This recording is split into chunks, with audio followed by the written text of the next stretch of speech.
HOA or condo? Which lifestyle actually fits you? Too many buyers get stuck with hidden fees, crazy rules, and a home that just doesn't match their daily life.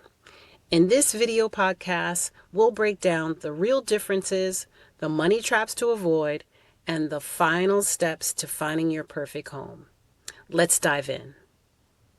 All right, welcome back to the deep dive. We're on the final part now of our journey into Condo and HOA land. condo and HOA land. That's one way to put it. Yeah. Yeah, we've gone through all the ins and outs, all the details. We've unpacked a lot. From understanding the basics to even like walking through that purchasing process. It's covered a lot of ground. We have, and now I think it's time to really tackle like the big question. The big one. Condo or HOA living, is it the right fit for you, for our listeners? It's $1 million question, right? Yeah. And there's no easy answer. No, definitely not one size fits all situation. Not at all. It really depends on your individual needs. Right. What are your priorities? The priorities, exactly. Yeah. What are you looking for in a home? What kind of community are you hoping to be a part of? So I guess let's break it down. Okay. Let's go through, the pros and cons of each. Right. To really help our listeners weigh their options. Sounds good. Let's start with condo living, shall we? Okay, condo living. So one of the first things that comes to mind for me is that low maintenance lifestyle. Oh, yeah, that's a big one. For people who are busy, people who maybe don't want to deal with a lot of upkeep, Right. condos can be super appealing. Yeah, no more yard work. No yard work, no snow shoveling. Or more painting the house. Exactly. Right. Someone else takes care of all that exterior maintenance. It's the lock and leave lifestyle, right? That's what they call it. Yeah. You're trading a little bit of control, You do give up some control. but you're gaining, Convenience. yeah. You're gaining freedom from those chores. Okay, so that's a big plus for a lot of people. It is.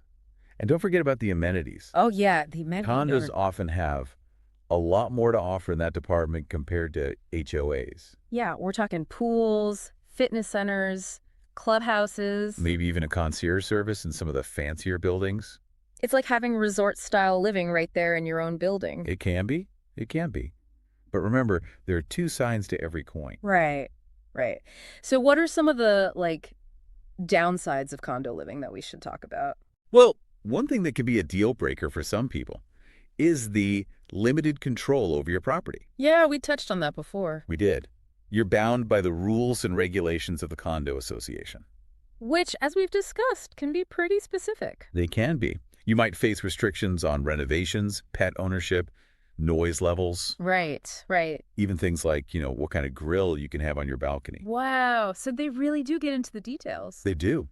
It's all about maintaining a certain standard throughout the community. And then there's, of course, the whole living in close proximity to your neighbors thing. Yes, the neighbor factor. That can be a plus or a minus. It depends on your personality. Mm. For some people, they love it. They love having that sense of community. Right. But for others, it can feel a little too close for comfort. Yeah, shared walls, shared common areas. That means less privacy Less privacy, yeah. and a higher potential for noise complaints or just, personality clashes. You never know who you're going to end up living next to. That's the truth.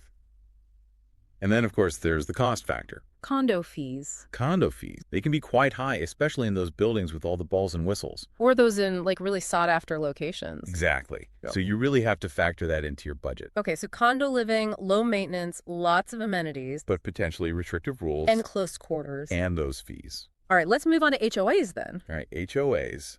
So what are some of the advantages that draw people to HOAs? I think for a lot of people, it's that greater autonomy over your property. Yes, you usually have more freedom to customize your home. Right, you can paint it the color you want. You can choose your own landscaping. Within reason, of course, there are still those HOA guidelines. Always those guidelines. Mm-hmm. But you have more options than you would in a condo. Okay, so more freedom, more control over your space. And often more privacy and outdoor space, too. HOAs are a good option for families. Definitely families with kids, pet owners, anyone who likes to spend time outdoors. Yeah, maybe you like to garden. Or just have some space to spread out. And HOA dues are typically lower than condo fees. That's a big plus for a lot of people. It is.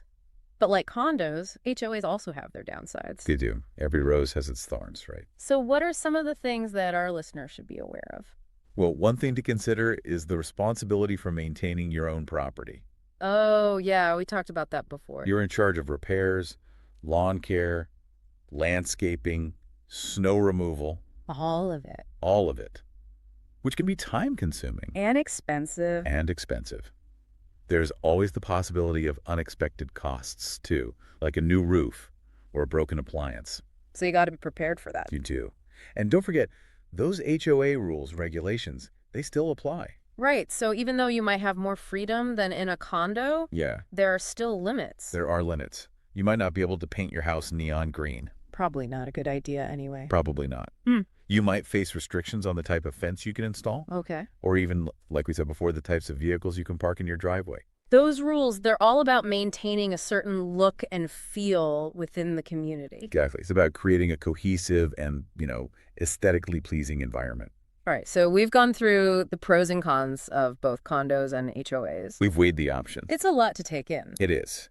And ultimately, the best choice for you really depends on your individual circumstances. Our guide asks a really good question. Oh, yeah. What's that? It says, now that you've explored the world of condos and HOAs, what aspects of community living matter most to you? That's a great question to think about. It really is. So is it that low-maintenance lifestyle, the convenience of a condo? Or is it the autonomy, the privacy of an HOA? Is it about the amenities, the social connections? Or maybe it's about that peace of mind that comes with knowing that you've got a community taking care of things. Finding the right fit, it's not just about the property itself. It's about the lifestyle, It's about finding a community that aligns with your values, your priorities. your vision for your future. We've given you a lot to think about during this deep dive, A lot of information to digest. but we hope that it helps you make the best decision for you. That's what we're here for, to empower you with knowledge. To make those informed decisions about your home and your future. Exactly. So if you're thinking about buying a condo or an HOA home, Do your research, talk to people who live in those communities. visit different properties, And most importantly, ask questions. Don't be afraid to ask questions. and if you're ever feeling overwhelmed, Yeah. remember, you can always come back and listen to this deep dive again, As many times as you need. or share it with a friend who's also going through this process. Spread the knowledge. All right, that's it for this deep dive into the world of condo and HOA home ownership. Thanks for joining us. We'll see you next time for another deep dive into a topic that matters.